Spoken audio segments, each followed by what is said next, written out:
got here tonight? I don't know if did the Leafs play tonight? Because the one thing I noticed last week, when the Leafs don't play, we always seem to have a really good attendance. Nothing to take away from our regulars that come each and every week. And I would imagine most of you, let's see. Yep, Steven's here.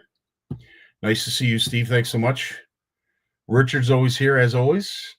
Always a pleasure to see you. Rob's in the house. Yes, we will be talking about you and all of the SAS Gold that joined the event this past weekend. Really love seeing the videos. And we have our special guest, Walt, on to discuss it. So we're looking forward to that. But yeah, I don't know. Maybe are the Leafs playing tonight? Oh, Kevin's in the house. How you doing, Kevin? Nice to see you, buddy. Tony's here. Dean Howard, always a pleasure to see you. Andrew, finally got to meet you. Watch the video. I've seen the name. Obviously, we've done a few posts for you, but it's great to actually meet CFNers. So, Andrew, it was a pleasure meeting you. Ed McKenzie's here. How you doing, Ed? Nice to see you, my friend. Adrian's with us as well. Oh, there's a whole bunch of you tuning in. I love this. Kale, you're going to want to watch the video tonight too. I made sure you were a part of it. Brad's with us. Nice to see you, Brad. Oh, this is awesome. Absolutely freaking awesome. And Joe, I just want to remind everybody that, of course, we will be talking about it because we do have some announcements to make. But Joe has all signed up for our 7th annual CFN retreat up at Horwood Lake Lodge. Joe, we're looking forward to having you, and we're looking forward to going. As it is said, it is a highlight for most of our summers. So glad to have you aboard, my friend. Lloyd's in the house. Oh, we got a good contingent of Saskatchewaners with us tonight. Well, we definitely don't want to disappoint. Shane, nice to see you as well. Hopefully after our show this weekend, we will start making some concrete decisions on what we are going to be doing to mirror what happened this past weekend.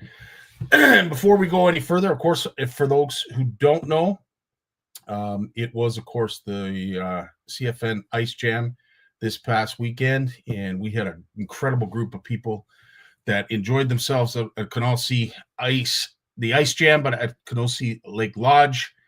They fed our friends very, very well, and judging by the smiles, either they made sure they brought their own beverage or they were looking forward to eating that night. But anyway, why don't, instead of me talking about it, let's bring in the one and only Walt. And what we will do is let's take a look back at the weekend that was. Hey, what's going on, everyone? We're live here from Kenosee Lake, Saskatchewan. Beautiful Kenosee Lake, Saskatchewan. Just flip the camera around here. So we're gonna pop in on a couple of shacks and say hello to some people here. We got Lloyd. I'm camera shy. Hey guys. There's Rob. Right up here. Yeah. You guys having fun? Oh yeah. Yeah. Right on. It's a great time out here. Good. Let's see who's in this shack here. Knock, knock.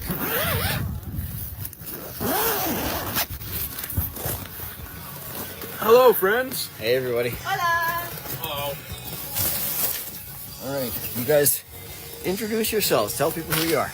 Hi, I'm Cass. I'm Eric. I'm Taylor. I'm Desmond. This is Nova. Nova, say hi. Nova, say hi. Hi. Cass, what does an event like this mean to you guys? Well, last year's CFN trip was actually my first time ever ice fishing. And like Taylor said, it's just, everybody is so nice and so, everyone just wants to help. And just, as soon as I told people it was my first time ice fishing, everybody just wanted to jump in and give me tips. And yeah. And well, I'm here again, so it's always a good time. Right on. Knock, knock. Hello. Andrew, how are you? Good, you? Good. So we're live. So, Andrew, introduce yourself. I am Andrew Crow from Yorkton, Saskatchewan. And Andrew, tell us what does CFN or an event like this mean to you? What's Just something to everyone to join in and get to know each other and just have fun fishing, telling stories, and enjoying the things that we're able to do in this country. That's awesome. Knock, knock. You guys, Hello. introduce yourselves to everyone. Hi, I'm Daryl from Redbird. Kel from Wynyard.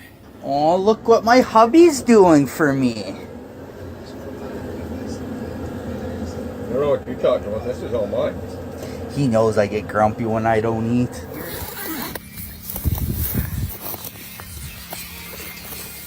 And we are now with Mr. Gord Empringham. What's going on?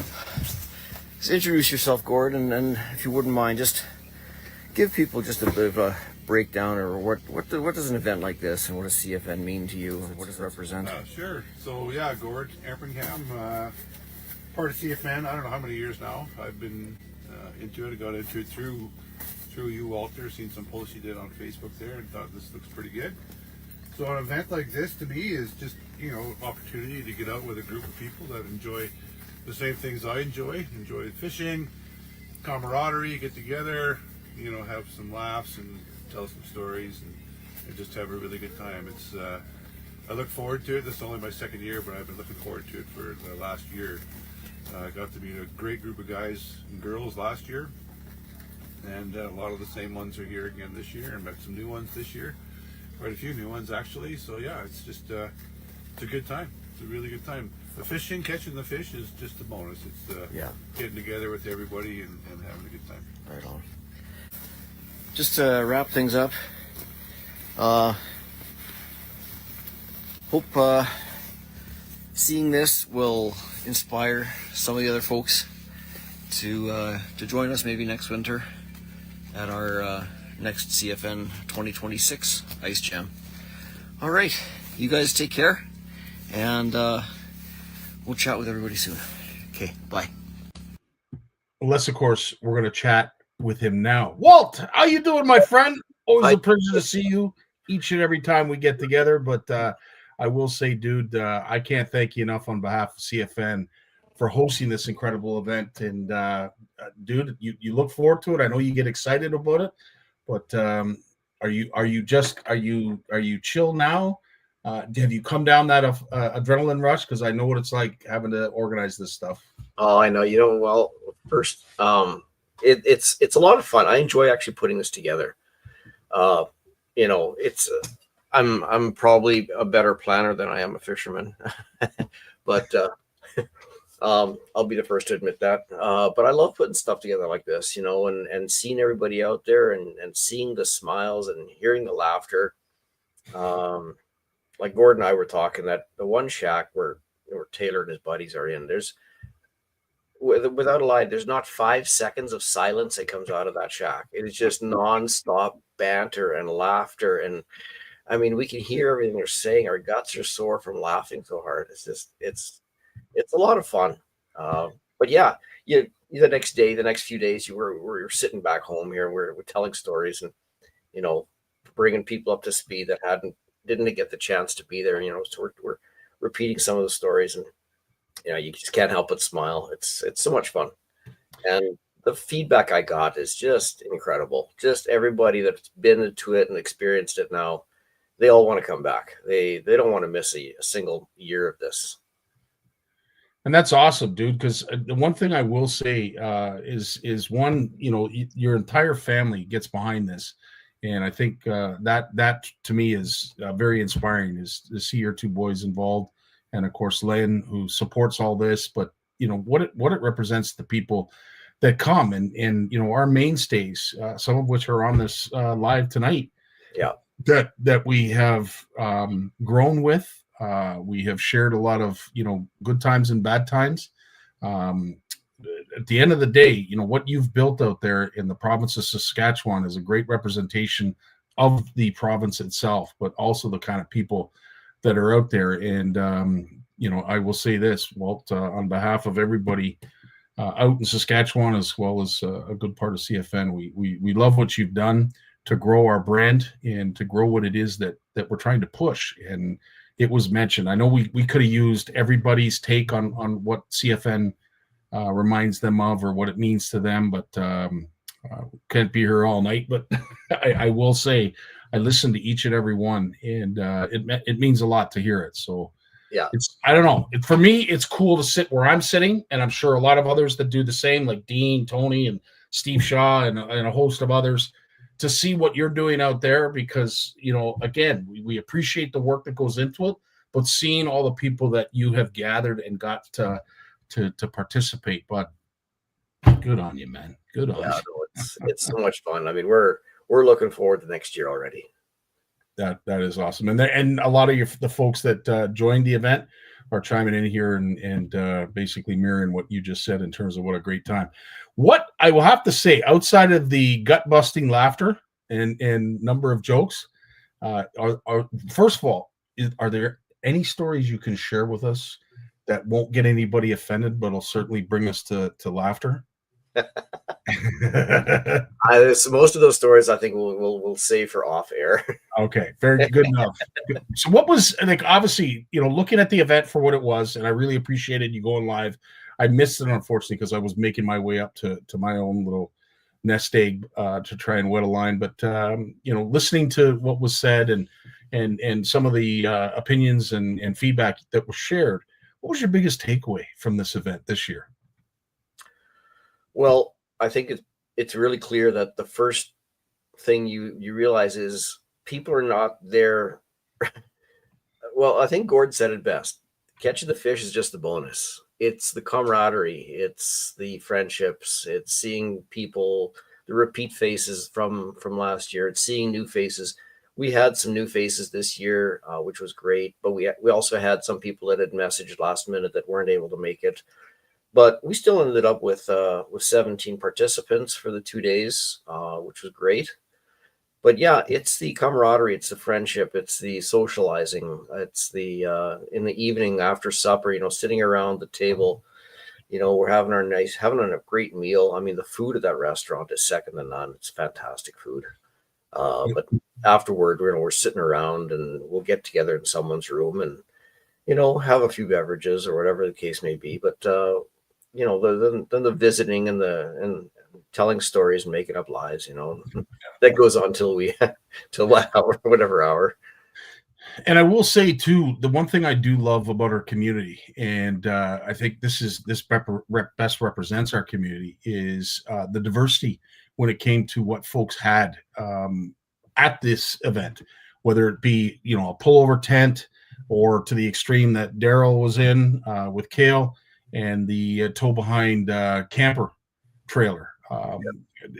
It doesn't matter. Whatever you bring to the table, it all means the same. The value is no different, but it's really cool to see the spectrum of what folks use for their hard water adventures. Because as I said, some of them are really, really well put together. You can see some thought went into this shack, but what Daryl had with the tow behind camper, I thought was awesome. Just as awesome as some of the pullovers. Yeah. Andrew's setup, I think Andrew's setup impresses the crap out of me. Like, the guy is set up. He's put some thought into this. Yeah. He sleeps there overnight. That's awesome. And the temperature is dropping down to minus 25 or whatever the case may be. But he's set up. He's got the rubber floor in there. He's got the holes drilled. He's got his table for his food and drinks. So he's and then he's got the LED lights strung up in the tent. Yeah, Andrew's got a nice setup in there. That is awesome. Well, I not that I want to rush away from this by any means, because I could talk about it all freaking night. But needless to say, obviously, I want to award our Saskatchewan chapter, and of course you, Walt, as being the first to hold an event in our 10th year anniversary. And you have claim to this, buddy. You won. The folks out in Saskatchewan, when it comes to our 10th anniversary, the first event to be celebrated during our 10th year of existence, I will say, goes to our folks out in Saskatchewan, because you guys put on a heck of a show. And I'll tell you, you've made it very difficult for us to come close. You've set the bar very high.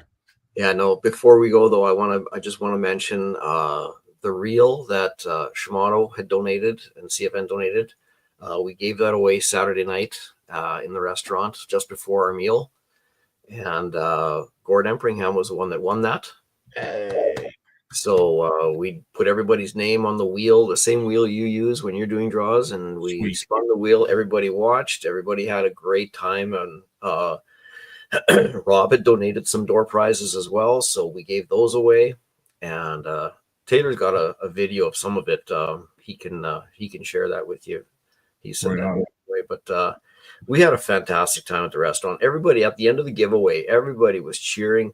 One of the other things was we all gathered in the restaurant, and this table next to us, the lady was celebrating a birthday. Well, as soon as they started singing happy birthday to her, all 17 of us chimed in. The rest of the restaurant was singing happy birthday to her. So That's wild. she was surprised. It was yeah. Nice. They weren't part of our group, but they were instantly part of our group at the same time. That's awesome. Yeah. Well, I don't know where you found the time because, as I said, hosting an event like this is not easy, and to have the kind of people that showed up certainly helps because they don't ask for much; they're just happy to be there. Yeah. But still, again, I do appreciate the work that goes into it, and of course, having that claim of our first event in our 10th year anniversary. I think it's important that we maybe talk about how this year is going to be different than next. And one of the biggest reasons, and this is another reason why I wanted you to come on, was we are unveiling our 10th anniversary commemorative jersey. And of course, the reason we're doing this is in an effort to raise funds for our Derby on Wheels, which is yet another initiative that I think all of us here at CFN are extremely proud of. And what it's going to represent, and we finally got it's actually something now because it's on paper, but basically, without reading it all, and of course anybody that wants it will get a copy of this. But Walt has helped out in a really big way because, as I said, at the forefront of all this is the sale of these incredible jerseys that you helped design.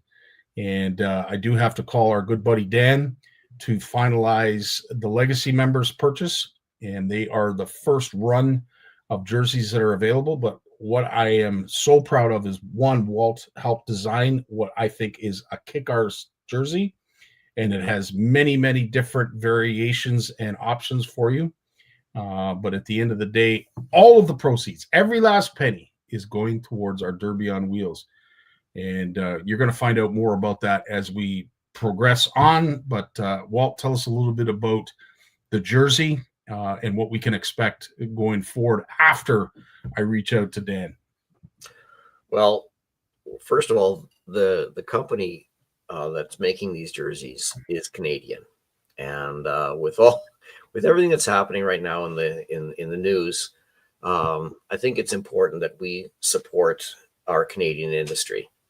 So first of all, we're supporting a Canadian industry that way. We're a Canadian company.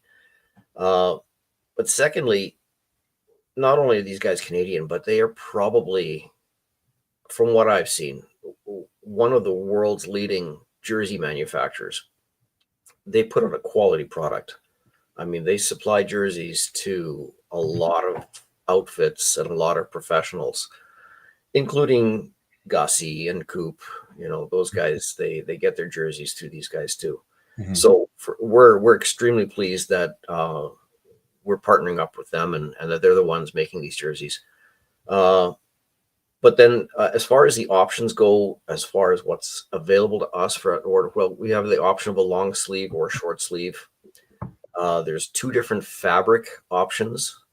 There's what's called the mesh. I think it's called bird's eye mesh, which is very similar to the existing CFN jersey. But there's also this dry wick. I'm not sure what the technical term for it is, but it's a much thinner, smoother fabric. And so you have the two fabric choices. Then you have, I believe there's 3 or 4 different collar options. So the choices are going to be fantastic. So when you get to the point where you're ordering, you're going to specify which province you're from.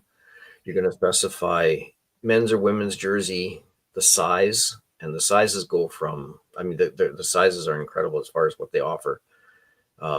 There's something for everyone there. And then you pick your fabric and you pick the style of collar that you want on it. and then you specify what name you'd like to put on the front of the jersey and what name you put on the back of the jersey. So if on the sample you showed, it has the Ontario logo on the back. But if you specify that you're from Saskatchewan, obviously the Saskatchewan logo would take that place, and the Ontario logo would move down to the lower band where all the provincial and territory jersey logos are situated. So yeah, every province will technically have its own unique design. So yeah, it's going to be pretty cool. And then the company that's making these, they take care of the entire ordering process. They'll have a website. You click on their website, you go to shop by brand, and you'll see the CFN logo as one of the options. If you click on that, it'll take you right into the process of ordering, where you specify the province, like I said, size, fabric, sleeve option, collar option, and then name front and back. So, and we will make sure, and Gord, you're more than welcome, my friend. And yes, a big shout out, thank you to Shimano, of course, for making that donation available. But of course, a worthy event, and they were pretty excited to sponsor it. But we will definitely have you back when it comes time to going through the whole order process. I really love how you've laid it all out, and of course, have made folks aware of what it is that is upcoming in terms of new fabric, new designs, and of course, tons of options. Which, of course, I got to thank the folks that Dan. I'm not even sure what's the name of the company. It's Valley Fashion Outdoors. Valley Fashion Outdoors. Well, out of Winnipeg. That's awesome.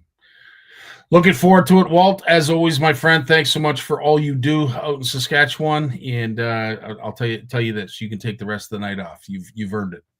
I appreciate it, buddy. You guys, you take care, and we'll chat soon.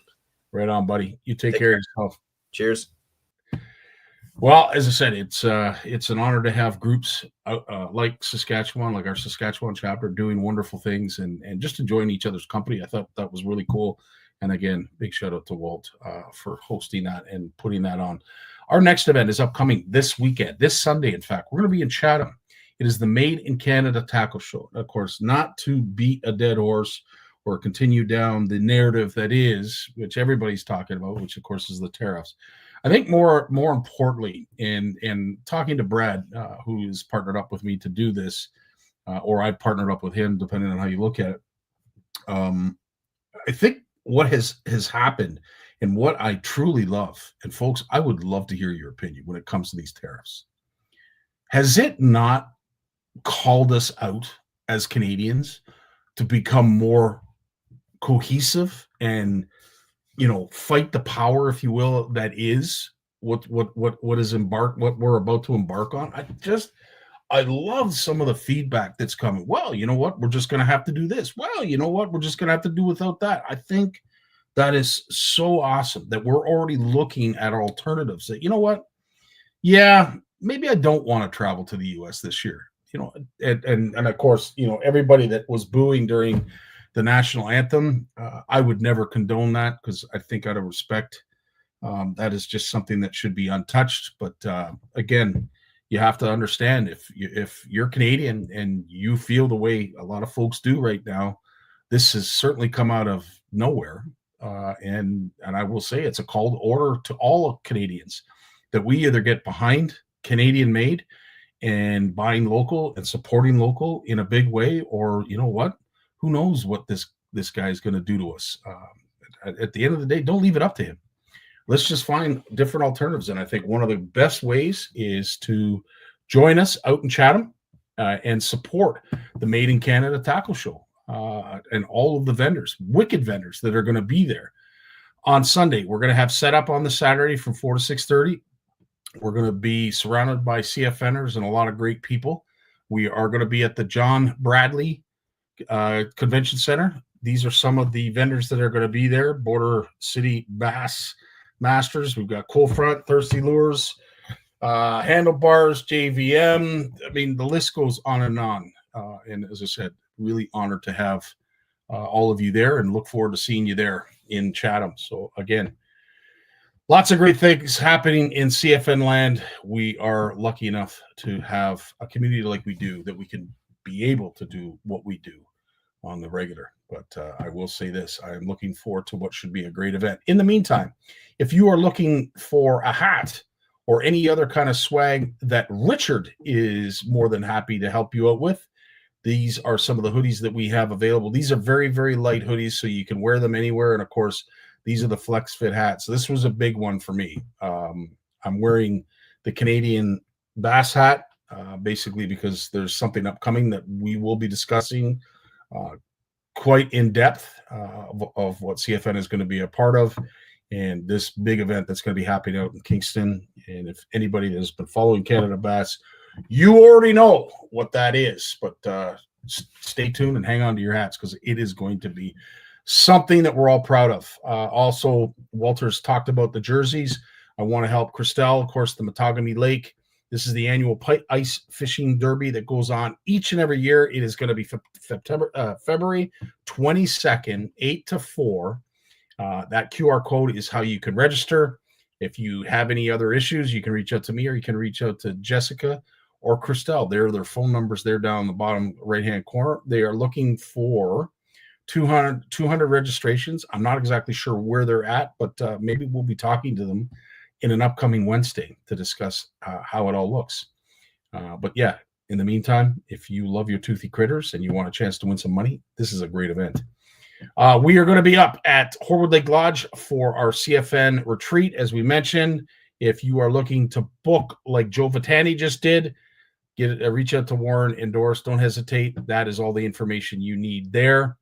Of course, we are also going to be holding the North Channel Walleye Open.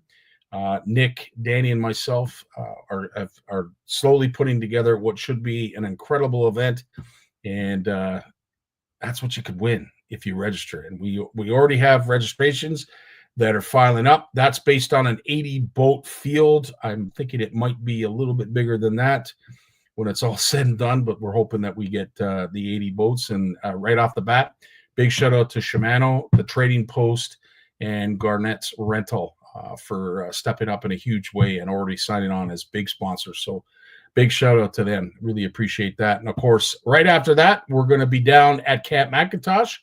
This is for the 4th annual OFC Nation retreat. That's all the information that you need there in regards to it. Everything is basically supplied. If you want to bring your own boat, just make sure you let Tracy know. And of course, it is Monster Monday. And if you want your chance to catch a monster just like our good buddy Kevin did, please reach out to Andre and Tracy to make sure you get your butt booked in a bed. Without further ado, let's bring in the one and only Big Jim McLaughlin. When he was born, he tried to reel in the umbilical cord. Bass named him as their personal best. His power pole came with a stripper. Forward-facing sonar uses him to find fish. Chuck Norris is his co-angler. He is the most interesting fisherman in the world. Stay fishing, my friends. Jim, it goes without saying, the most interesting fisherman in the world. You're freezing up on me. Am I? There you go. Yeah. The You're most good now. interesting fisherman in the world. Wow. I can honestly say I don't think I will ever have that engraved on my tombstone. So the honor goes to you, my friend. Merci beaucoup. Oh, what have you been up to lately, Jim? Well, not much. Going to the gym. I had my granddaughter out on the gym to the weekend there, and she did her first deadlifts ever under the ever what would the word be? Watchful eye of Lacey. It was kind of cool to watch her do it, and she got all the way up to 135 pounds. So that's that was pretty impressive actually for a start. I know a lot of young boys that couldn't do that. It is very true, and I will say, because I do as I said, I know the backstory of all this, and I know how much you're beaming with the thought. She's getting ripped. Yeah, dude. She sends me a picture the other day, and she's making an arm and taking the picture in the mirror. She's got a bicep, and her back, the muscles across all her shoulders are just sticking right. Lacey almost crapped when she saw the picture. That's incredible. She couldn't live. The kid goes to the gym 4 or 5 days a week. She's a changed person. You know, she had some problems and she's a changed person. Well, good for you, Grandpa. Great, Thank good for you. Yeah, good for I you. thought it was, I love the way the guys from Saskatchewan, they didn't give a damn if they caught a fish. They're not fishermen. They're weekend guys. They're weekend fishermen. You know what I mean? And it's just so cool to see them like that and all having fun. You know, they're just having a good time, and that's the part of fishing I never got, because everything had to be tooth and nail. Yeah. You know, so it's it's absolutely. And I got to tell you something. When you use the word arse, okay, Yes. you're familiar with the McLean brothers, eh? They're both gone now, but Gary and Blair McLean. Yes. Yes. Yeah. They were wild. They hung out with Burton Cummings. Yeah. They were a trio together. They did all kinds of stuff and everything. I sat in a hotel room one night in the Chelsea Inn in Toronto with them, and they came up with the fact that if you call somebody an ass, they're an ass. But if you call them an arse, it's absolutely derogatory. There's something about the term arse, and it's true. Wow. It really is true. And to this day, I think about that because those guys are absolutely wild, eh? Well, and the stories, they have the stories to prove it. Yeah. Oh, I've been fishing with them. I've spent so much time with them, drank so much beer with them, had a great time with them. It's hilarious, like the antics, like the things that they got up to, you know, that they did, and they didn't give a damn. And here they are. You know, I met them years ago when I worked in the bars as a bouncer at the Black Swan, and that's where I met these guys and got to know them. I've been blessed to have so many good friends from the music business, the entertainment business. But yeah, they were. As soon as you said that, I was sitting here tying a jig. I just burst out laughing. That is funny. Came into my mind. It was funny. So no, it was good. Well, speaking of special events, I do believe that you celebrated a special event this past weekend. Oh, I got older. Was it your 32nd or 31st birthday? Which one was it? 41st. Sorry, I know I should do better. I apologize, Jim. Next year, I promise I'll nail it. It's really funny. I looked this morning when I got up because I was thanking people for the birthday wishes. Thanks, Lloyd. I had way over 1,000 in 2 places on social media birthday wishes. Wow. And I showed Grace my phone sitting in the gym on Saturday morning. And I had I've never seen my phone where the little thing is for texts. It said 61. Oh, wow. Yeah, I've never seen, and I've seen 15, 20, but not 61. And in the time we drove from the house to Kingston, because everybody got up Saturday morning and saw it with all the people I knew. It was absolutely amazing. Yeah, it's a good feeling, though. We had a good time, and they went in. They asked me what I wanted for dinner, and I said, "Well, do me a favor." Tammy and Grace went into Farm Boy, and they went to where they've got all those hot plates and salads and things. I said, I don't want to screw anything up, so find me a bunch of stuff that's just like some meat and vegetables and stuff, eh? And they filled up one of the boxes you can buy. It's like $5 a pound or whatever it is. You fill it up there. They got that for me, and I had that, and it was just awesome. I loved it. That's awesome. Well, listen, at the end of the day, you're a huge part of this community, and it's awesome to see where you've gone, where you've come from, now what you're dealing with, and how well you're dealing with it, I might add. But at the end of the day, dude, you have certainly paved the way for a lot of us. We have you, to thank for all of this, man. Like, honestly, like there's so much that you've had a hand in, and I'm sure you've forgotten some of the names that you've helped out over the years. But I sit back, honestly, Jim, and there are times when I will look at a feed, I'll look at a post, I'll look at a video, and I will say, like all this came from the Babazumis of the world, the Big Jims of the world that sort of pushed this. We all had an inkling and a love for angling. And maybe at the time we didn't really express it because it was one of those things you did at the cottage, or maybe it was one of those things you did on trips or whatever. And it wasn't really spoken of around, say a Thanksgiving table. You guys have made fishing, something that has been known all over Canada and all over the world. And you've had a huge part in that. And again, you know what? The fact that we're able to celebrate a birthday with you is just a small reward for what you've done and accomplished over the years. So, dude, hats off to you. Good. Hey, you're like, you can take the price tag off your hat. Eh? They're going to let you keep it. Eh? Well, I'm not sure I'm allowed to. That's why I'm keeping it on. Okay. It's all good with that. I wrote, you know something else?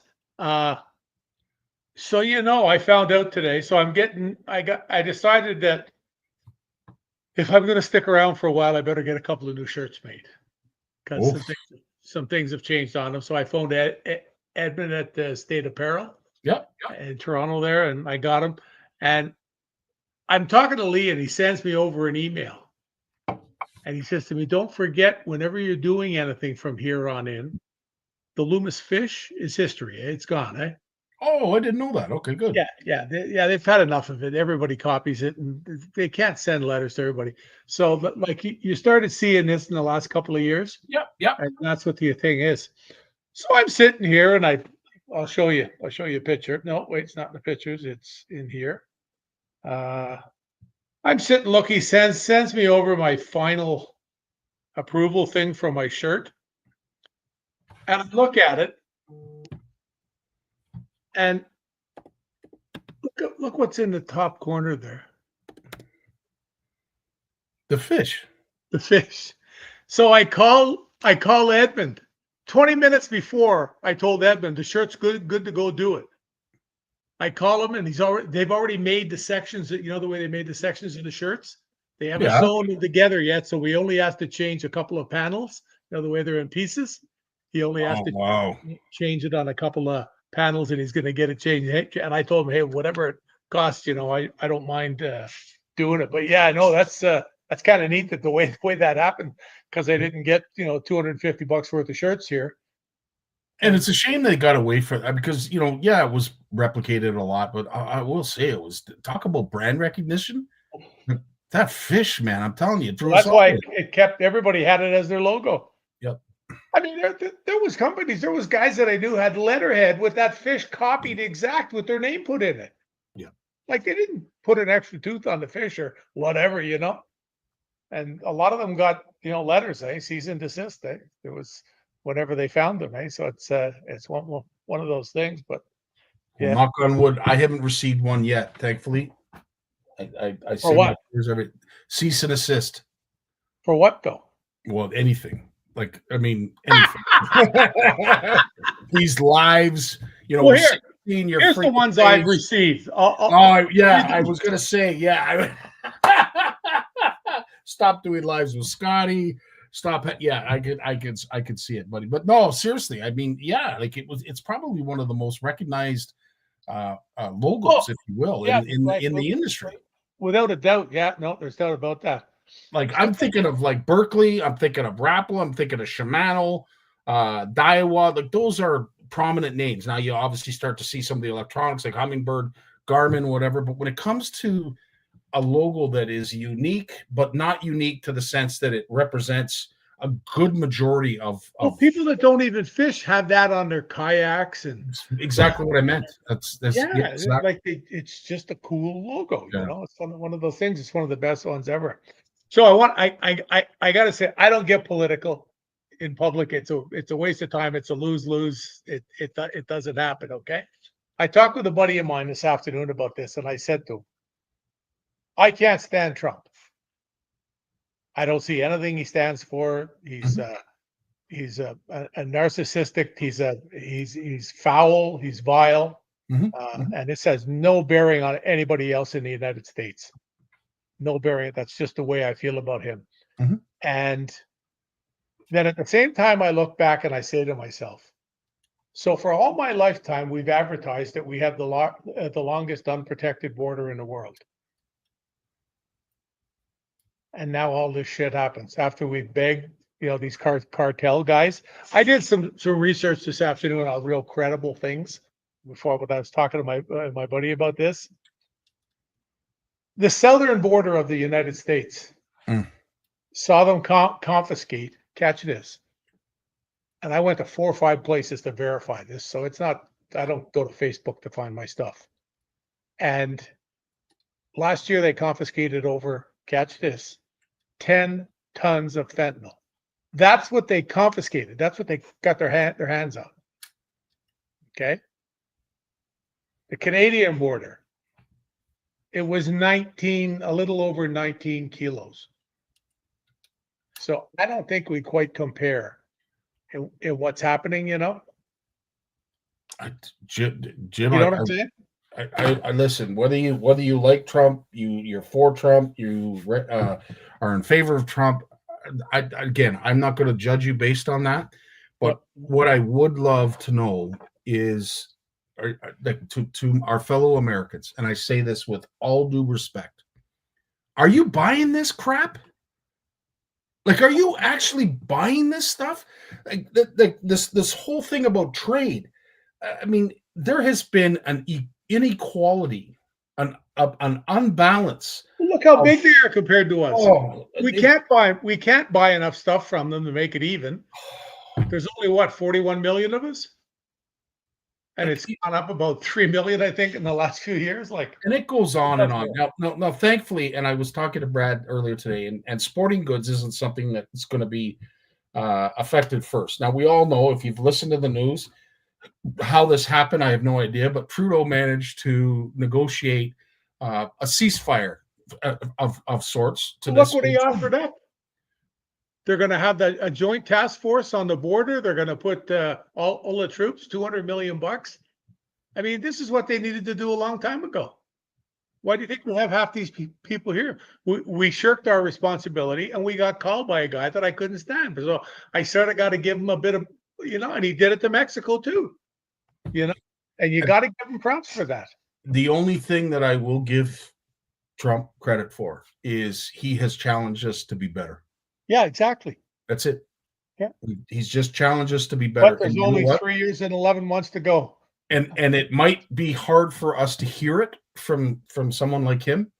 But I think it's like anything else. I think we've gotten away from telling folks the truth because they can't handle it. Well, at the end of the day, this gentleman has called out Canada. He has said, you guys need to be better.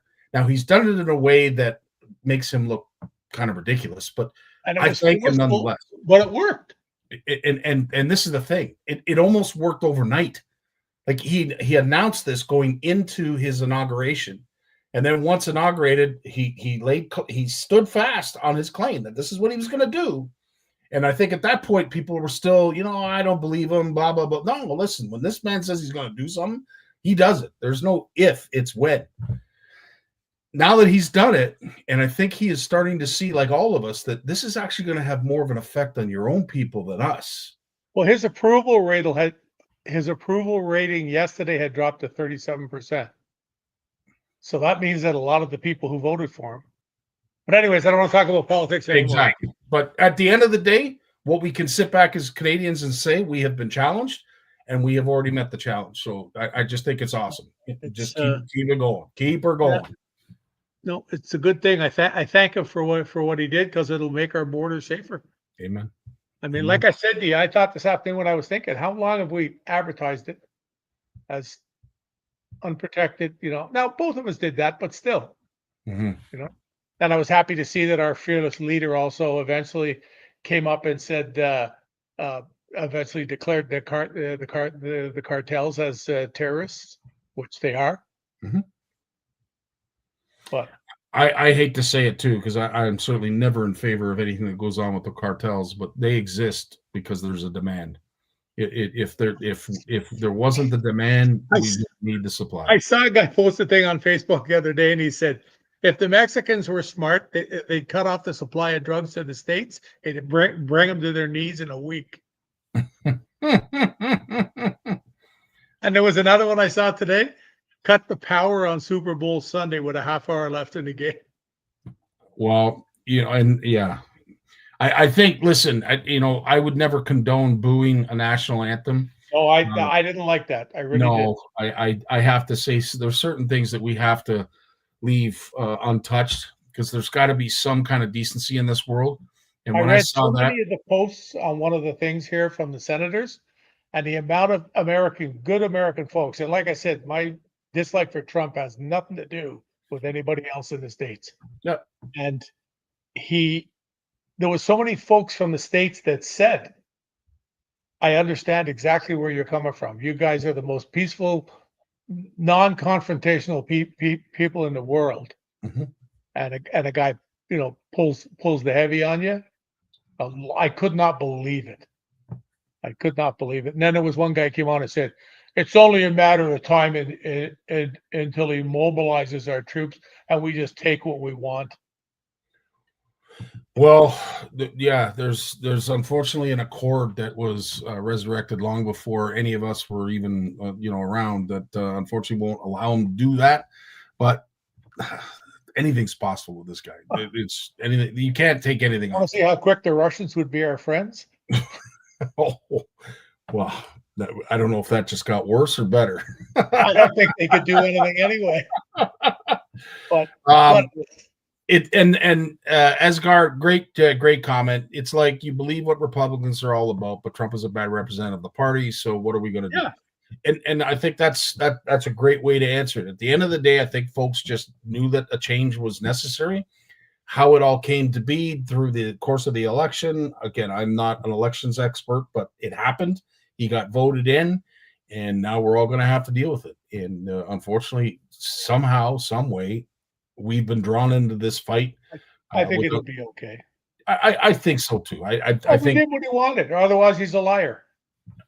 And that's it. I was kind of surprised when we saw that. We all saw that. You shared that with me, and I was actually literally watching on the news. I'm thinking, knowing he's got there's a pride factor there. He didn't give in that quickly for no reason. There's got to be something to it. But anyway, it is what it is. We'll see. We'll find out. As long as he doesn't touch our fish, it's okay.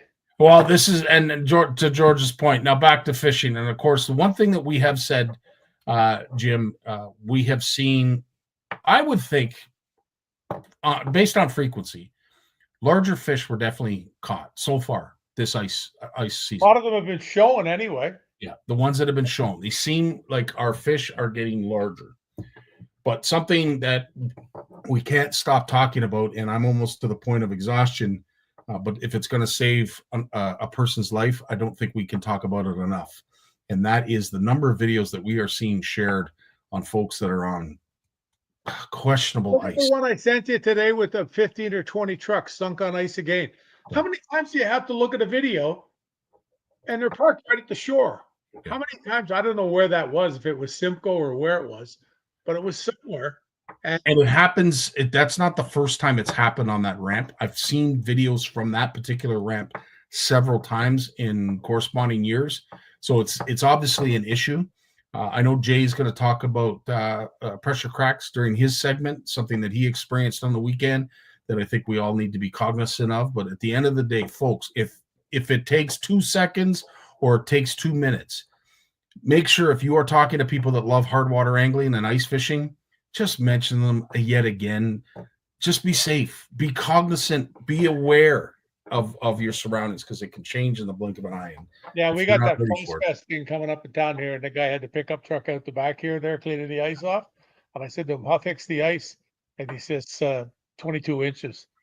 So, but that's been frozen here since the end of November, right? So, but not soon enough until someone drove out on it. I remember you saw we shared the video back and forth together. Yeah.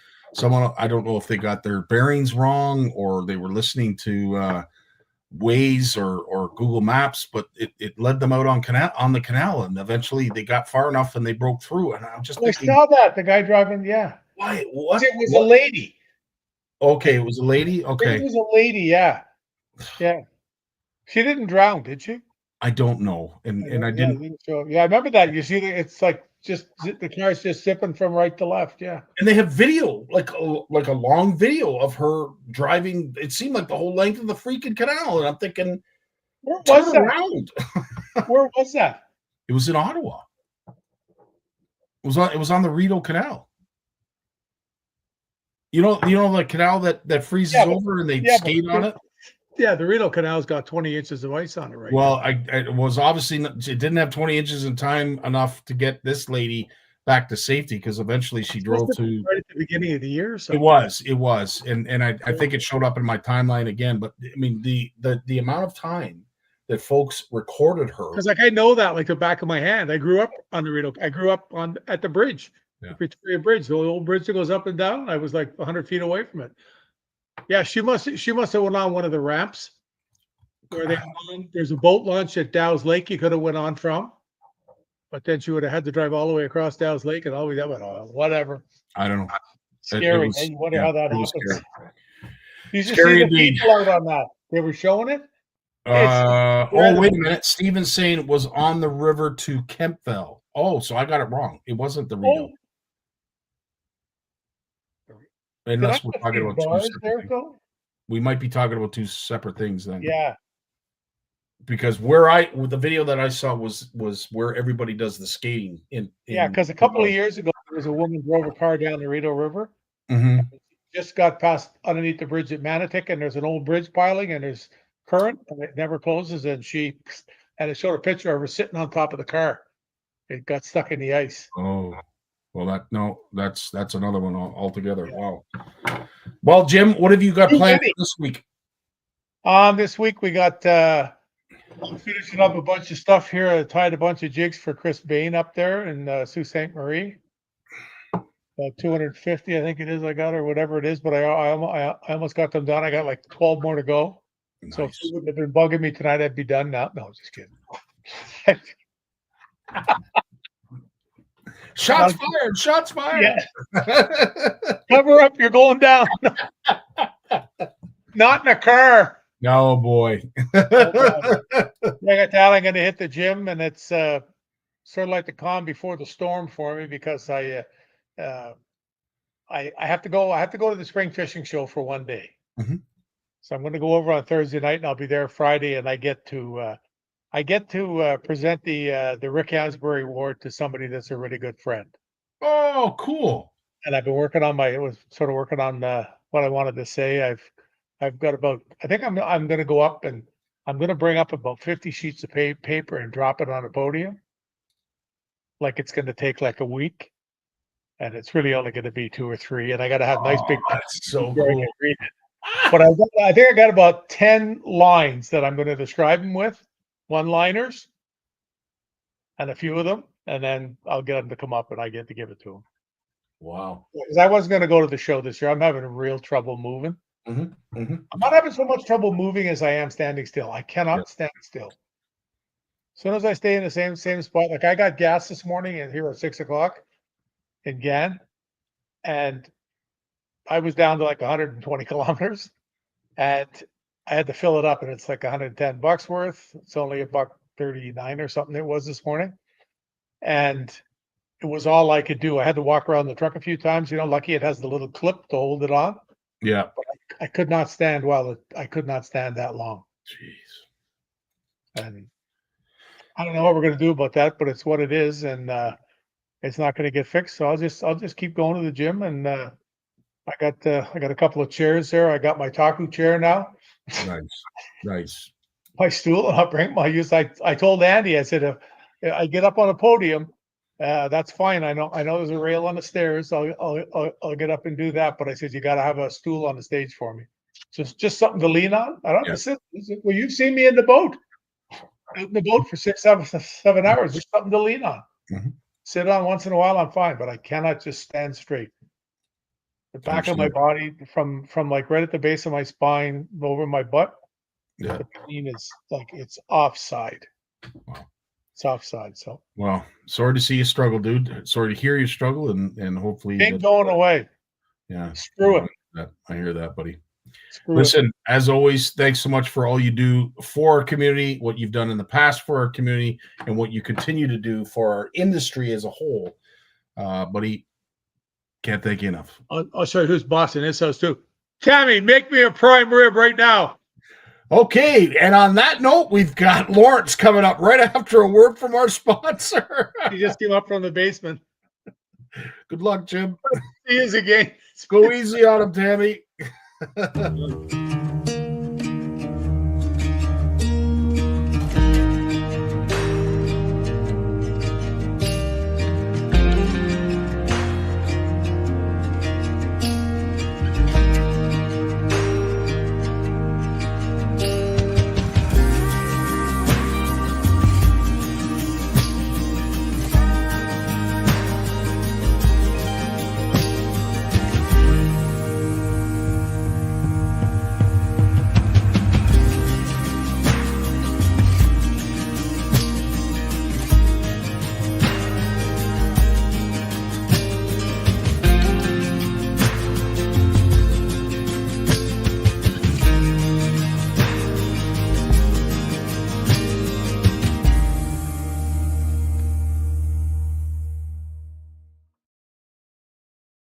can't seem to connect to Lawrence. So if you're listening, Lawrence, unfortunately, your devices are not connected. So I will wait. And I know Jay is probably backstage right now, but there we go. I knew he would be our savior. There he is, the one and only Jay Barnucz. What is happening, dude? Love the fact that you were on the ball like you are. Not really sure what happened to Lawrence, but he was there. Fortunately, his devices aren't connected, but we get you get another note in his file, and then Jim will bring him into the HR office again. Your HR office gets busy sometimes, Scotty. The CFN HR office, no fooling around in there. I would like to now do an official count to find out, are there more notations on Lawrence's file, or have we had more references about narwhal? Yeah, I don't know what I think I was sliding there for a while, but I think Lawrence took the title. So yeah. So if anyone knows, Jim is our HR delegate for CFN. So any issues we have with staffing, Jim is our delegate. So it's all good. It's all good, man. Jay, we talked about with Jim's segment. Obviously, I don't know if you've noticed, because I know you're not as prevalent on social media as you once were, and for obvious reasons. One, you're just a busy man. But I have to ask, have you seen a bit of a trend at larger fish being caught this year? And obviously, we can say that with some degree of certainty because, of course, we didn't have much of a hard water season last year. But the typical places that got ice still got ice last year. And we're producing some big fish, but I have to say, all in all, on a whole, I've seen bigger fish this year. I think it's a combination of bigger fish and just better fishing in general. I think that there was some cool dialogue on the Crappie Chronicles, the show that they do out of Minnesota. And if anyone doesn't follow it, Crappie Chronicles is a show based out of Minnesota, out of the Twin Cities. And they fish for crappies in urban lakes. And these guys are legitimate sticks, these young guys, and they chase big crappies. In every episode, they're catching like 14, 15. I think this year, one episode has 17-inch crappie. And they're trying to do this sort of under the idea that we're fishing pressured lakes close to metropolitan areas. So it's a cool concept, because one thing we complain about is, as anglers, whether ice fishing or not, is that everywhere's overfished, right? Well, these guys are fishing these metropolitan areas, very pressured, catching lots of crappie. And they've said this year, this winter specifically, now they've had ice in Minnesota the last 2 years, but not as much. And so a lot of waters didn't get as much pressure as other years. And so I think the consensus right now is a lot of lakes are producing, in general, better than average fish, because we've missed 2 ice fishing seasons. And ice fishing, and I know George is on the call, but ice fishing, it can be incredible pressure on some of our fisheries. And, in fact, we've seen some of the regulation adjustments over the years with yellow perch on Lake Simcoe because of ice fishing and the pressure that it has on. They can fish for perch year round, but ice fishing is a great pressure on our resource. And so I think that we're seeing that this year, Scotty, a lot of bigger fish. And just in general, a lot of fish being caught. And I think, too, a lot of people, there's a lot of catch and keep mentality in ice fishing. Like, I won't lie, fish taste better through the ice. I do it myself. I don't keep a lot of fish through the year, but I tend to keep my fish during the ice season because I think that it's a better quality product, to be honest. So George chimes in. There appears to be more fishing effort this winter, but no real difference in the average set. There we go. So there's a greater. So that's part of it too. With greater pressure of ice fishing, more fish are being caught because more people are fishing more lines in the water too. So this is some of the bias that researchers look at when they're trying to study the demographics of angling and how it changes. And so we're seeing more fish caught because more people are fishing too, Scotty. So, right. And it's great to see. And I would never, ever, ever, ever want to discourage people from fishing. But the other thing that I have been seeing more prevalent this year, in addition to larger fish, is the amount of questionable ice folks are fishing on. Now, I don't want to get into a great debate, and I certainly don't want to call anybody out. And maybe that's what is not happening like it used to in the past. maybe social media was unforgiving, and when you did post stuff like that, you were called out on it. I would like to say that some of it is sort of going under the radar, and people aren't questioning a point of mentioning it. But at the end of the day, I need to stress that. And one of the reasons it needs to be stressed is something that happened to you this past weekend that I think you need to share to folks, because it is certainly. Yeah, I'm gonna share. Let me share a couple quick pictures first, and then I'll talk about the good stuff, and then the challenging stuff. So this is Nolan Isaac. Nolan is a buddy of Trevor's from the St. Catharines Junior Bassmaster program. I see Mark Penner's on the call tonight. Mark's the grand poobah and leader over there. So this past Saturday, we went out on Lake Erie looking for pike, and got a good tip from some friends in the local area, and we expanded on some knowledge that they gave us. And this was we did tip up fishing. If no one's done tip up fishing, you got to be patient with tip up fishing, especially for predators, right, Scottie? So, but this is Nolan's personal best pike. This pike, we didn't measure it, but it's mid-30s. We're guessing. We did measure some pike later in the day. This was our biggest of the day, using dead bait in shallow water and flags, and you can see the ice there. It's like glare ice. All that rain we got on Friday. So Scottie, where you were, you guys got snow on Friday. We got tons of rain, like half an inch of rain down here, and it was like a Zamboni on Lake Erie. So we had to wear our cleats on the weekend. But what happened on this particular day? I'm going to close this up here.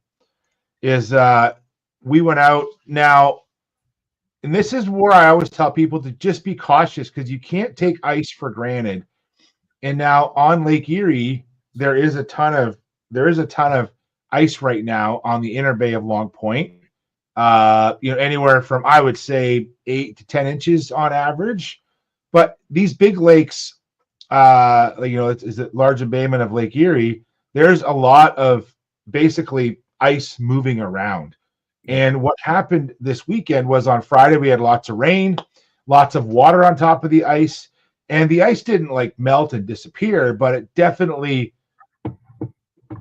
hurt the ice in spots. And so there was a lot of cracking and groaning and stuff on Saturday morning. We had that flash freeze. It went down to even like -15, -17 here. And in the morning, the black ice, two-handed drive to the lake, which isn't great either. When we got there, Scottie, there was pressure cracks, and we crossed a couple of small pressure cracks in the morning to get out to our area. Wasn't too worried. Yet had the spuds, checked the ice, everything seemed fine. Like, the pressure cracks were very narrow. But when I came in later, Heather and Stephanie were on their way out to come to visit us, just to do a visit. Ice fishing, as you know, Scottie, very social, great time to hang out. Weather was awesome on Saturday. I walked back to shore, and the pressure crack closest to shore had not opened up, but there were some major pressure cracks that morning, major movement of ice, like where it shook us on the ice, and water had started to seep up onto the ice surface. And so now there was 50 to 60 feet of open water. It wasn't open to the lake bottom, but there was water on top of the ice, like ponding. And that's a little unnerving, right? So a lot of people who crossed the ice in the morning are now having to rethink. And there was people jumping over the water and taking chances.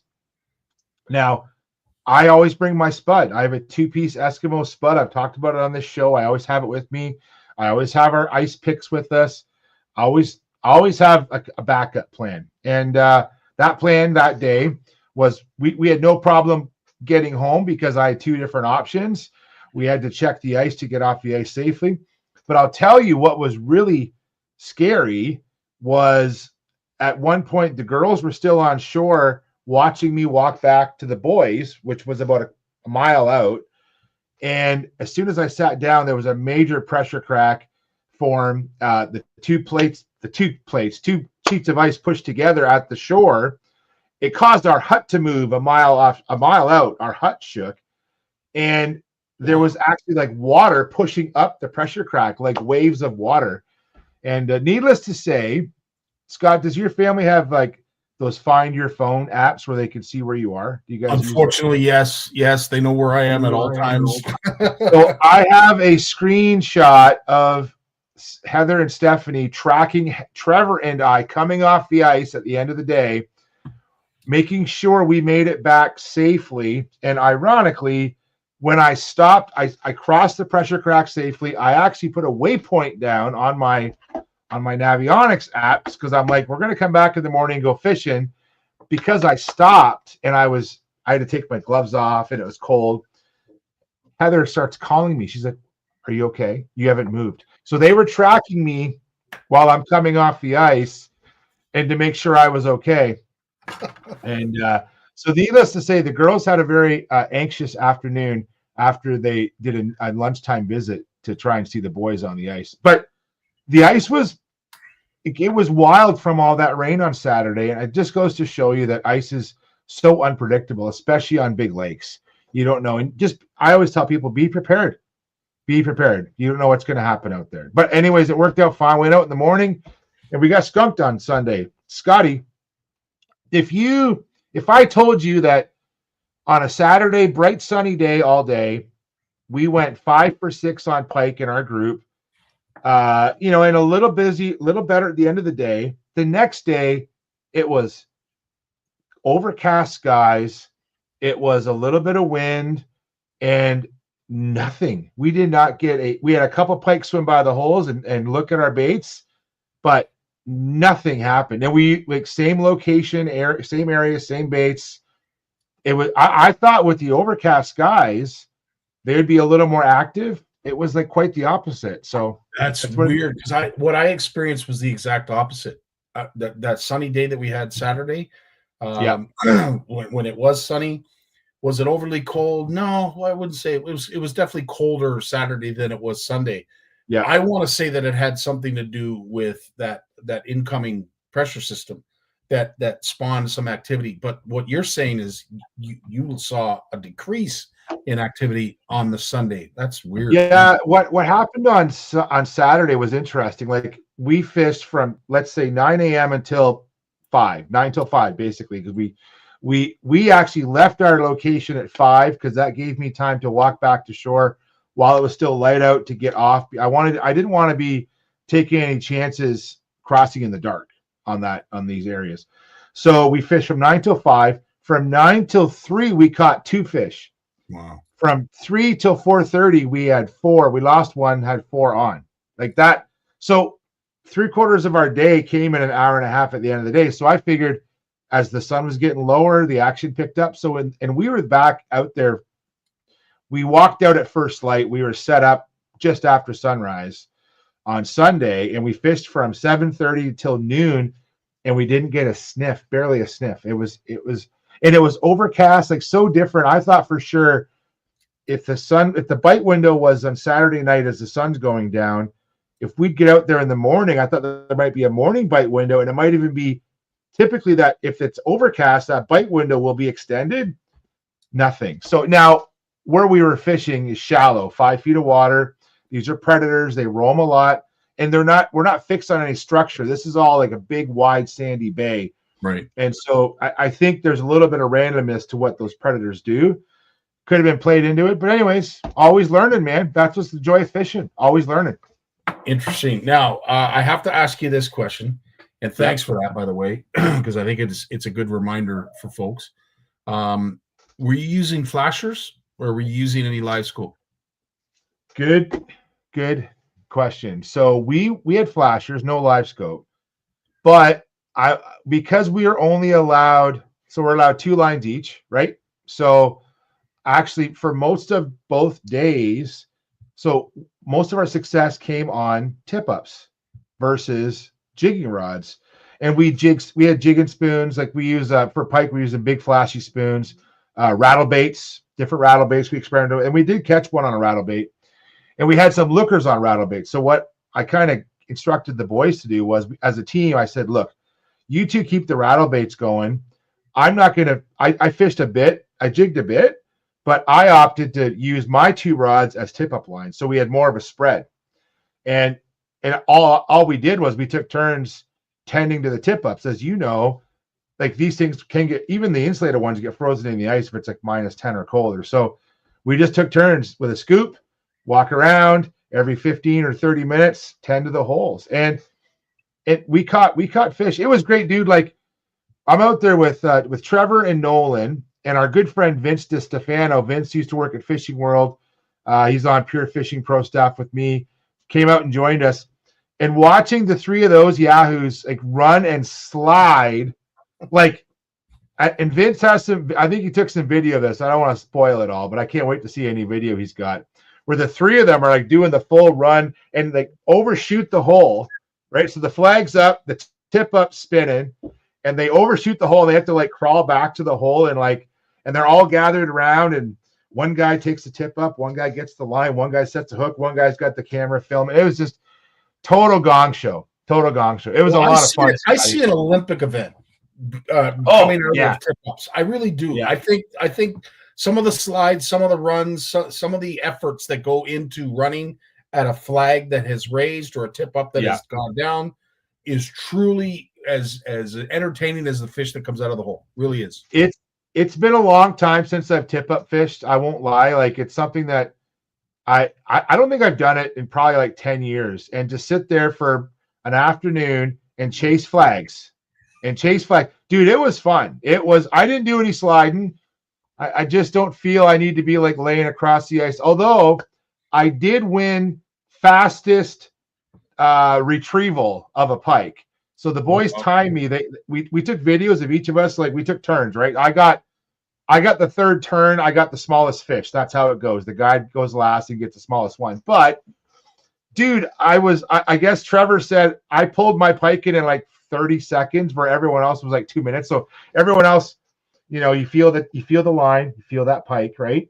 And then you get down and you pull hard. Well, and they just kind of hand over hand. I'm hand over hand, but I'm doing like full, like, come here, pike. And I'm doing, and it just shot out of the hole, like about a 24-inch northern just came flying out of the hole. It was pretty funny. With a dislocated jaw. Yeah. Actually, we did have, I don't want to say too much, I guess, but we did have one mortality of a perch that we had to bring home because it found Trevor's jaw jacker. I should mention this. So Trevor had the jaw jacker set for pike, not for perch. If anyone has ever used a jaw jacker, yeah, if anyone's ever seen the GIF of the hook set and the guy goes through the roof, like through the ceiling, that's kind of what happened. So, and I'm a little surprised that we had on that jaw jacker, we were using like big mackerel for dead bait. Yeah. But on the jaw jacker, he had just a big emerald shiner that we bought from R&R Outdoors in Long Point. We bought some minnows on Saturday morning, and yeah, that perch grabbed a hold of it like an 8-inch perch. So, anyways, boom! Wow, felt bad for the perch. So we added to our perch. We added to the perch supply. Let's take a moment for the perch. Yeah, take a moment. The perch, the jaw jacker. He had his jaw jacked, as we would say. So it works. Hey, I think that's great promotion for jaw jacker. It works. Yeah. But yeah, it was, dude, breaking out some of the old flag tip ups, and I broke out some of the cheap dollar store bells, and like it clipped them on the end of because the flags, it was a bit windy, so you wouldn't see the flag always, and we were kind of hiding in the shelter out of the wind. So you just hear that bell, right? The flag would go up, and you would just hear a little ding ding, and everyone would go tearing out of the shelter. It was a lot of fun. That is hilarious. Yeah. The reason I asked about the flashers and the live scope is something that I know some of us has talked about, and big shout out to Richard Dunlop for sharing this to me. Something that I saw. Larry Smith is someone that I follow on social media, and I do enjoy his content. He shared this, which may not be a negative thing. All it does is basically help folks who have it use it for what it was intended to be. And I'll let Larry explain it from there. Oh, we're using the live scope as a searching tool, and then the boys are hole hopping with the Vexars with less power, less frequency, so you're not disturbing the fish, because today I've noticed that when I'm by the live scope that the fish are staying within like 20 feet of it. They're staying a little bit of a distance from it. So like right now, so I'm going to spin it, and there's a nice little school at 70. and see how they kind of stop at 20. They're now swimming away. It's like they can feel that. So I'm just using that to kind of, tell me where to look, and then I can tell the boys, hey, we got to drill a hole that far, and they can walk over there with the Vexar, a little more stealthy, not disturbing the mass of school with running around with this thing. And I have to say, for again, I don't want to point out the obvious, but forward-facing sonar, that's kind of what it was intended to be. And I remember when it first came out, that's what they used it as the selling tool. And I'll never forget it because I'm pretty sure it was someone that was sponsored by Clam, because he was in a clam hut and it was a pullover, and he was walking around on the ice and he was steering the transducer to show people the bluegill are in that direction 50 yards away. Yeah. So what it has turned into, if you will, is, of course, this technological advance that has created hysteria through the fishing industry. But at the end of the day, we have gotten away maybe a little bit on what it was intended to be used for. Not necessarily to mark and target fish when you're over top of them, but at least just to find them and then to use some of the other technology that we've used over the years to better our chances of hooking up. Yeah, I think that's a good point, Scottie. Some of the best uses I've seen of forward-facing sonar is ice fishing for exactly what you just showed. So, especially when it comes to suspended schools of crappie, and even schools of mobile perch that are you'll see those two species school up quite a bit. And and what's nice about a flasher is that depending what bait you're using, if you know how to use a flasher well, you can use it on very low power and get a very strong reading. That's why I like using flashers and using the tungsten jigs, is because with the tungsten jig, it's a tiny target but high density, so it shows up really well at low power. So you can really adjust your settings, dial it way down, and you're not getting as much power going into the water. And so, and I've seen this used with both forward-facing sonar, but also with Humminbird 360, and before forward-facing sonar, they would use a Humminbird 360 setup, just one unit for a group of anglers, and you would let for the folks that don't know, 360 is basically like side scan radar, and as it's scanning, you see the structure and see the fish, and then you just walk out to where those fish are. Part of that, though, is I guess you have to be cautious, though, because I do know that when you drill over top of fish that are in a bit of a bad mood, they can be further spooked. So you have to move pretty quickly. But the idea, though, especially on those fish outside of further away, like he was talking about 70 feet, if you have someone with a good electric auger, now electric augers are much more quiet than gas augers back in the day too. So you can be extra stealthy with these things. And you basically have an auger and a flasher. And then if I'm on the forward-facing sonar, Scottie, I'm directing you, and I can actually usually tell, if you punch, as you're punching your hole, people don't realize this. If I have my transducer properly, I'll back up here, I can actually see you drilling your hole, right? I can actually see that disturbance on the top of the cone. Wow. And then I can actually tell you, yeah, you're over them, or no, you're too far past them, and I can tell you got to drill another hole closer or further Never out. Even so thought of that. That's if you tilt the transducer enough, I can actually see your auger coming through the ice. I can see it coming down. It's amazing to be so efficient. Actually, it's kind of I guess I'm a comic book guy, but it's the great power comes great responsibility, like with Spider-Man, right? So it's wow, that we can really decimate a population of fish here with that technology if you're not careful, right? So 100%. And of course, as we have talked about it before we even went live, this year is obviously different than last year and the year before that when it comes to the availability of ice. We won't say safe ice, but availability of ice. And of course, people are taking full advantage of that. We're seeing lots of huts out, lots of folks out enjoying. I don't know if it's a combination of a lot of things, but I want to say there's a healthy mixture, as you and I both talked about, folks out there enjoying what it is that ice fishing brings, but also there's a lot of people out there, stocking up and maybe filling the freezer. And again, I'm not here to debate the issue of barrel trauma, because it is a thing. But at the end of the day, do we need to keep all fish? Absolutely not. No. But what's great right now is, back to your point about ice fishing and just having good conditions. Yeah. Like excuse me, Scottie, even down here, like the long range forecast, we got up to +3 today. We're going to go back down to -7 or 8 tonight. And even over the next 2 weeks, the temperature graphs are very stable. They're kind of like daytime highs are like single digit minus temperatures, and then nighttime lows are like even like where I am, it's mild, but -10, -12. Like that's not going to make a whole lot of more ice, but we're not losing any ice. Like it'll slowly add ice to that. And we're at the point now where the bigger water bodies, we're locked in now, and it'll take an awful lot of wind to break that up. So I think using us down here as a bit of the guinea pig, we should have safe ice on most of our lakes now for the foreseeable future. I'm going to guess, like typically, if we get ice past February in Southern Ontario, we're doing well, right? Would you agree with that? 100%. Yeah. So I think February is going to show up well for ice fishing, at least until after Family Day, and probably beyond that. And then if we still have ice in March, that's a bonus at this point, because we've had 2 years of almost no ice for Southern Ontario.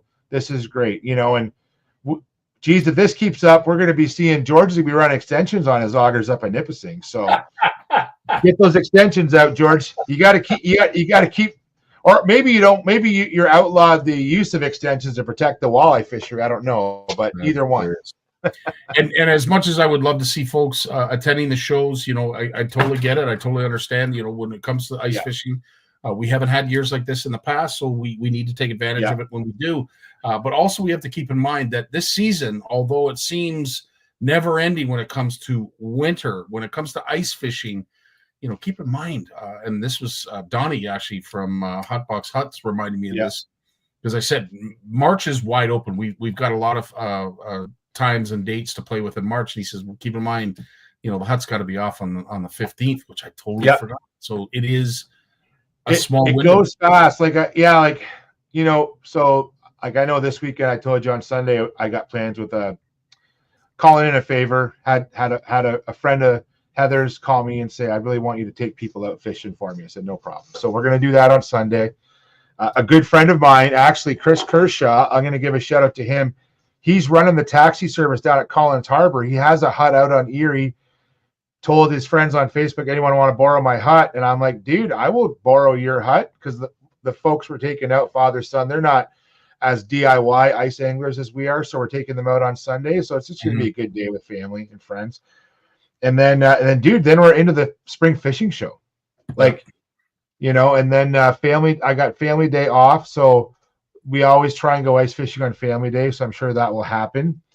And then after that, I hope we'll get some good ice I'm hoping we'll get some good ice at least up until the Sportsman Show. So, and that's going to go by, dude, it goes by so fast, Scottie. Yeah. And the thing about ice fishing too is because the days are so short, it's not like in the summertime where I can go out after work.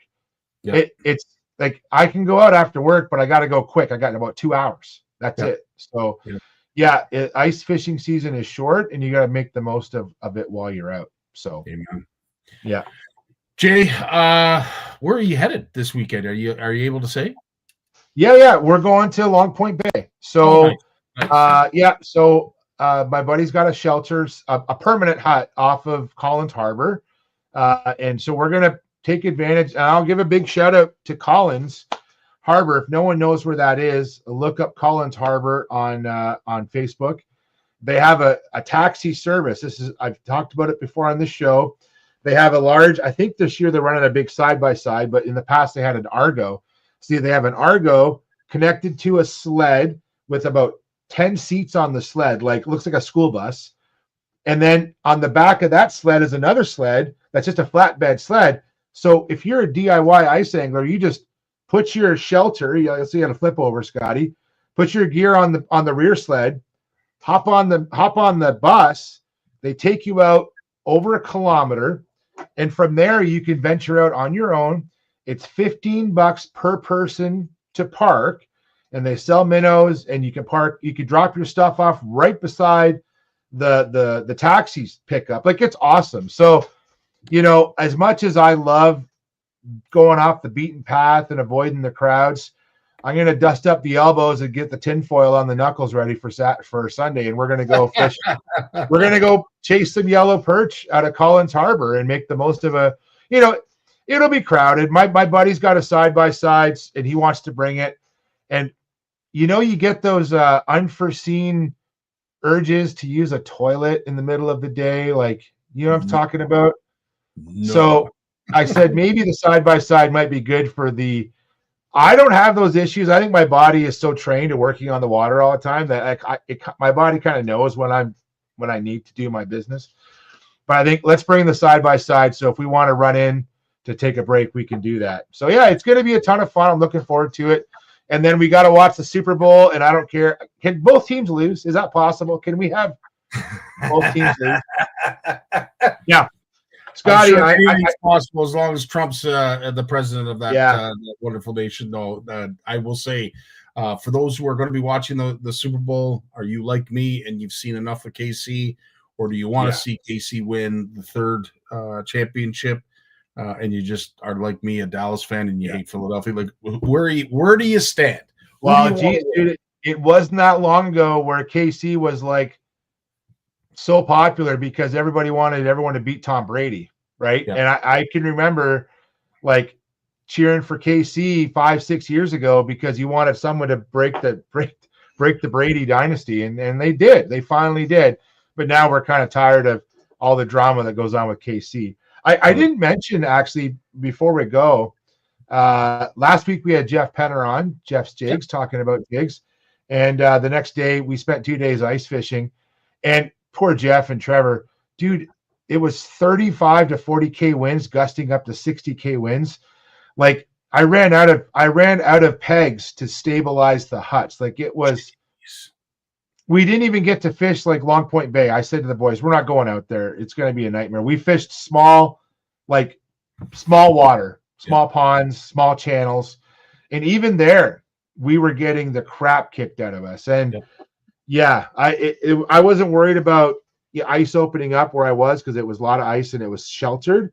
But man, trying to set up huts when it's like that windy and cold, it was not a pleasant 2 days. And when it's blowing like that, the fishing is not that good when the weather's like that either. Like, the fish are just off. So I feel bad for Jeff. I hope Jeff can come back down again. And they had a break in exam week. I thought it'd be a great midweek trip for the two boys, but that's fishing though. So hopefully we get Jeff Penner back down here for some ice fishing again, maybe after the spring fishing show.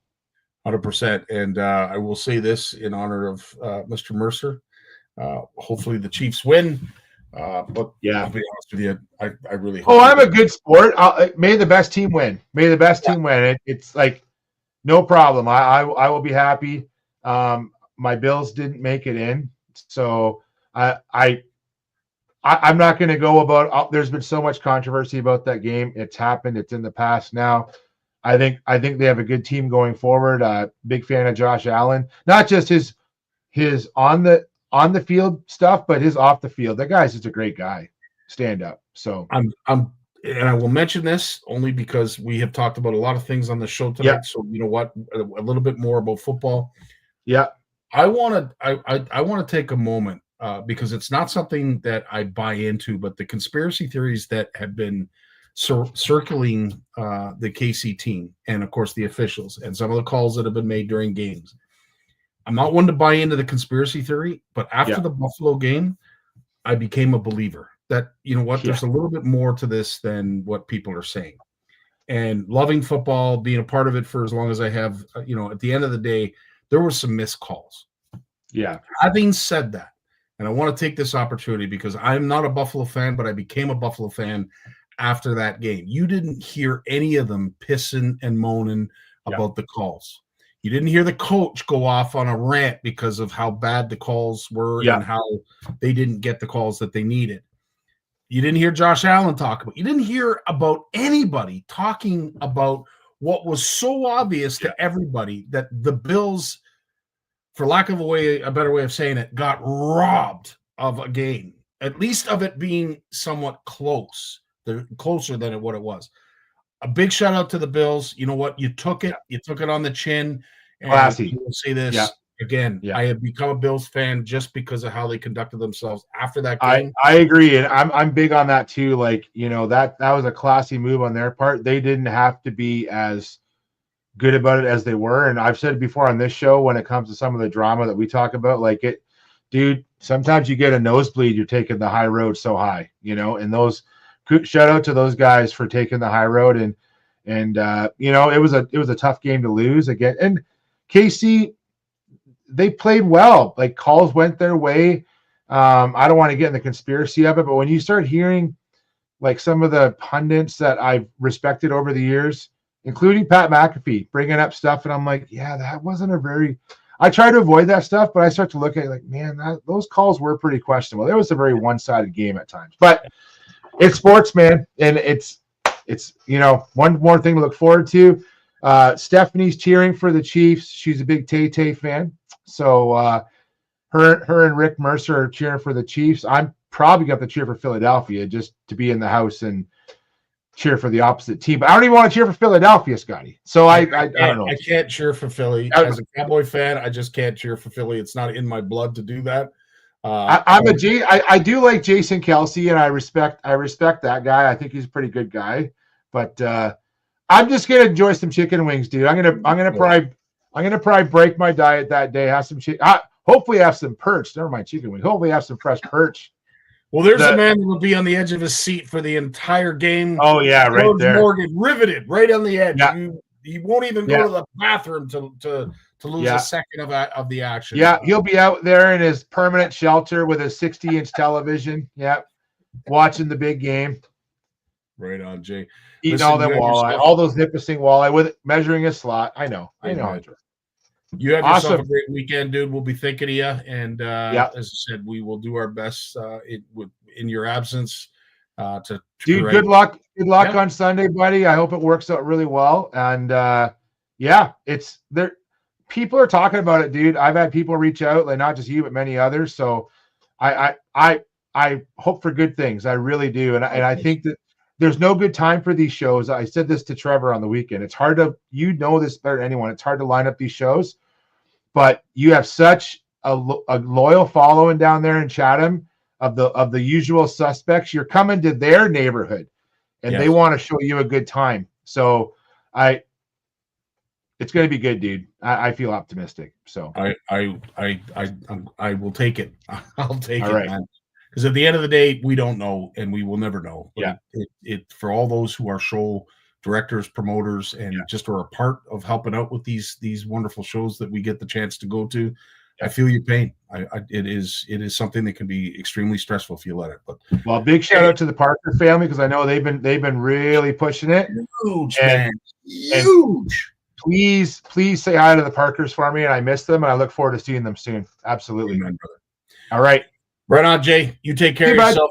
We'll see you on Monday. Peace. Always a pleasure to have Jay. We missed Lawrence tonight. I'm hoping he's okay. I know he's trying out a new camera, and he was having audio issues before we went live tonight, but hopefully he's okay. Nice to have Jim on here.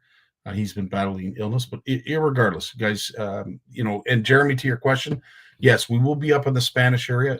It will be an expo. It'll be a smaller version of what we're going to be doing in Kitchener, Chatham, and of course Niagara Falls, but it will be somewhat as close to a facsimile of what the Made in Canada Tackle Show and Marketplace is. But nonetheless, yes, we are trying to get to all locations, all venues, so that we can do, as Jay just said, reward our following. You know, you folks are so loyal. We truly appreciate everything that you do. We just saw what went on in Saskatchewan. Those are a bunch of people that didn't necessarily know one another before the Ice Jam was put together. And now you've got, 20, 30 people who can't wait to do it again next year.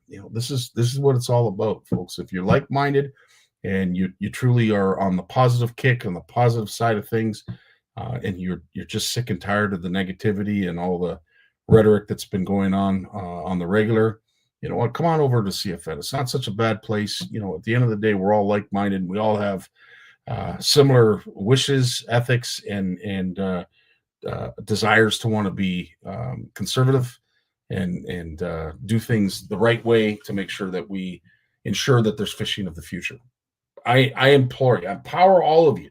Come on over and bring a friend with you, because at the end of the day, this is a community that's continuing to grow and grow for the right reasons. And I want to thank all of you for that. Yeah. So on that note, I will say, Dave, take us away as we always do. I want you folks to have yourselves a great week. We are going to be having a Wednesday segment. I'm not sure if it is the Elliott. I think it's the Elliott Lake folks that are coming on about their ice fishing derby. So if I got it wrong, it's either that or Wawa. I'm not 100% sure. There's just so much going on. But needless to say, we are going to have a live on Wednesday. Me and Danny will be talking to someone in regards to an ice fishing derby.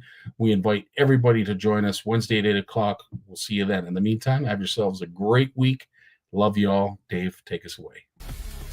Well, as much as I hate to admit it, I guess we've run out of time. So I've enjoyed it, but I'm going to do something I haven't done since season 1. Turn out the lights, the party's over. They say that all good things must end.